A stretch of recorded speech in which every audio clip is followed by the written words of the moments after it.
Bungie, Bungie, Bungie. Oh, Bungie, you just never quit, do you? Revenant has been such an odd experiment this time round. Let me get something clear off the bat. I fully understand and sympathize with Bungie's awkward situation with this episode, since it got shuffled around so much during development thanks to the players' feedback on the structure of content delivery. That being said, I still have my gripes with this episode and just the style of content delivery as a whole. For those who haven't played or have yet to play this episode, I'll start with a brief summary of what happened this time around and then we'll break it down. If you want to skip the summary, jump to the timestamp on the screen now. We opened the act when we arrived on Europa to investigate a distress signal from the House of Salvation. As we approach Reese Reborn, we see terrified Elixni civilians and non-aggressive dregs, a rare sight for such a house. Upon venturing further, we encounter Scorn combatants. However, these Scorn aren't your standard Scorn. They're different. They've updated their armor and their eyes. Something isn't right about their eyes. The Scorn had been taking prisoners, specifically Elixni prisoners. An oddity in their behavior, as Elixni must be dead to be resurrected as Scorn. Yet, according to xenobiological scans, they have living tissue. Pushing further into Reese Reborn, Crow notes how House Salvation catches flee for Earth, while the Helm takes on stragglers. Aramis faces down the Scorn combatants, and we join her in pushing back the tide until Fickrul makes his presence known. He's claimed an echo for himself, and is using it to create a new age for the Elixni, an age of Scorn. After facing down our first Revenant Baron, we pursue Aramis deeper into Reese Reborn until we confront and arrest her. After taking her aboard the Helm, Fickrul boards the ship and demonstrates his new power, declaring himself the Kell of Kells. A converted Salvation Ketch crashes into the Helm, sending it spiraling down to Europa's surface. With the wreckage of the Helm being moved into the city, we begin our efforts to put a stop to Fickrul's madness once and for all. During our time in the Market District, we learn of Mithrax's deteriorating condition as he battles with Nezarek's curse, something that got a hold of him way back in Season of the Plunder. We let our allies yap to us for a while before confronting Fickrul once more. At first, it starts peaceful, but after Crow fumbles the bag by saying he's no longer Uldren, Fickrul loses it and his Scorn attack us. We survive and defuse a bomb. That's Act 1. Act 2 sees us re-enter the Prison of Elders, now known as the Tomb of Elders. With Mithrax succumbing more and more to the curse, we battle through the forces of the Lucent Hive, Revenant Scorn, and Shadow Legion throughout the tomb to find the right ingredients for the tonic Ido is making that will cure Mithrax. Act 2 also reintroduces the Warden Servitor, which you might remember from D1's Prison of Elders and the D2 Strike Warden of Nothing, where we destroyed said servitor. Your guess as to how it returned is as good as mine. After completing both the Tomb and Contest of Elders, we venture deeper into the remnants of the prison to pursue Fickrul, while he searches for either a corpse or a weapon, or both. Once locating Fickrul, he resurrects none other than Skolas the Rabid, the mad Kell who once led the House of Wolves. We fight the newly scorned Skolas and kill him, only for him to be resurrected by Fickrul using the power of the Echo. Skolas and Fickrul both escape. Thanks to this encounter, though, we learn of a voice in the Echo, similar to how there was a voice in the Echo of Command Maya Sundaresh acquired. This voice was that of old Reese, and it sang a whirlwind dirge, seeking someone worthy to wield, someone that was not Fickrul. In an act of desperation, we free Aramis from jail to stand a better chance of defeating Fickrul and curing Mithrax. That's where Act 2 ends. Act 3 has us infiltrate Fickrul's vampire fortress 3 times to put a stop to his plans. First time through, we fight the Trickster, the Mindbender, and the Hangman. The second time through, the final boss becomes a giant abomination that throws baby screams at us. Then the final time through has us defeat Fickrul using a brand new tonic that Ido crafted. Fickrul no-clips through the floor and Aramis races Mithrax to claim the Echo. The Echo chooses Aramis as its new bearer, and Aramis blasts Mithrax with a beam of both light and dark energy, freeing him from Nezarek's grasp. Aramis takes the Echo and leaves Sol for the 3rd time to go build a new home for the Elixni. That's about everything in Act 3. There was a mini-finale dealing with Skolas, but we'll touch on that in a second. There's a lot to unpack here, so I'll start with the good. Our Guardian actually did something in a cutscene for once! I know, I can hardly believe it either. It's nice to see our Guardian actually partake in the world around us when we're not the ones in control. For example, compare the finale cutscene from Echoes to the finale cutscene of Revenant. Our Guardian does nothing while Saint and Ikora fight back, but here in Revenant we use the concept of free will to make a difference. Act 3's exotic mission introduced the Scorn Organ, or as the internet calls it, the Scorngin. On its own, there is already a bunch of secrets you can unpack by playing certain notes on it. But that's not even mentioning the meme songs being played by the community. The main highlight of this episode for me was the new dungeon, Vesper's Host. My god, what a phenomenal dungeon. It introduced new plot threads for the Destiny universe beyond the episodes, and introduced the concept of a dungeon race. That's right, there are now races for the world's first dungeon completion. The boys and I partook with no problems whatsoever. You fucking idiot! Why are you yelling? I know it's my fault, but goddamn. The loot, mainly the armor, from this dungeon was brilliant, especially the class items. That's about all the good stuff I have to say for this episode. Let's talk about the negatives. Why do we constantly have to replay exotic missions for quest progression? I feel like they're getting the budget for basically becoming mini campaign missions, but at this point, they don't feel like the exotic missions of old. What happened to the thrill of discovering the portal to the Whisper mission? Or finding a secret new path to the new mission within a main campaign mission a la Taken King style? Don't get me wrong, I do like the new form of exotic missions, but I also miss the old way of discovering their kind of secret missions that rewarded you for being curious. Rerunning these missions over and over is just not fun. If it was something that we could do on our own time to unlock and upgrade the weapon, then sure, fair play. But requiring multiple runs just for quest progression isn't fun or engaging. I found myself both in this episode and Echo's speedrunning after my first completion, just so I could move on with quest progression. Skolas. Just, his whole existence in this episode is weird for multiple reasons.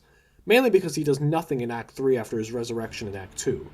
Yes, he does have a final mission and a special version of the Contest of Elders, but that doesn't do anything story-wise other than tying up the loose end right after introducing it. Even then, we don't properly tie it up. If you stick around long enough after killing Skolas, he actually resurrects and teleports away. So he's not even properly dead. Also, why was his corpse even accessible in the first place? We killed him back in Destiny 1's expansion The House of Wolves, and we watched his body disintegrate. So why is he able to be resurrected, and why did Varix keep whatever was left of his corpse? Weirdo.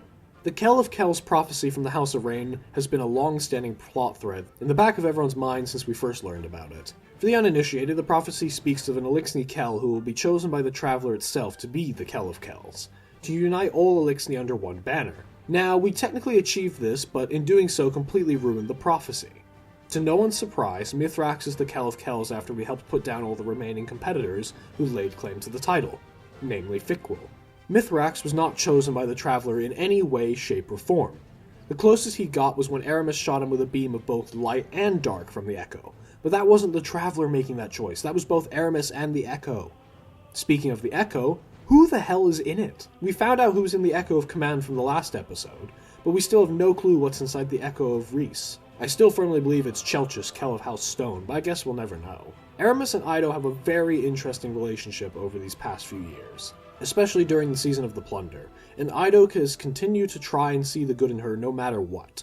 And I guess it paid off? Aramis is now officially a good guy, if you can even call her that. Bungie has been long pushing for character redemption arcs or turning them into sympathetic villains in the Destiny narrative, be it Aldrin/Crow, Savathun, Mithrax, and now Aramis. Bungie, you can't turn everyone into a morally grey or even a good character just by giving them a tragic situation every single time. Sometimes we want a villain to be bad for the sake of being bad. Look at Rolk or Nezarec. They're evil because they revel in it. Redemption arcs don't automatically make someone a good complex character. There has to be legwork for it.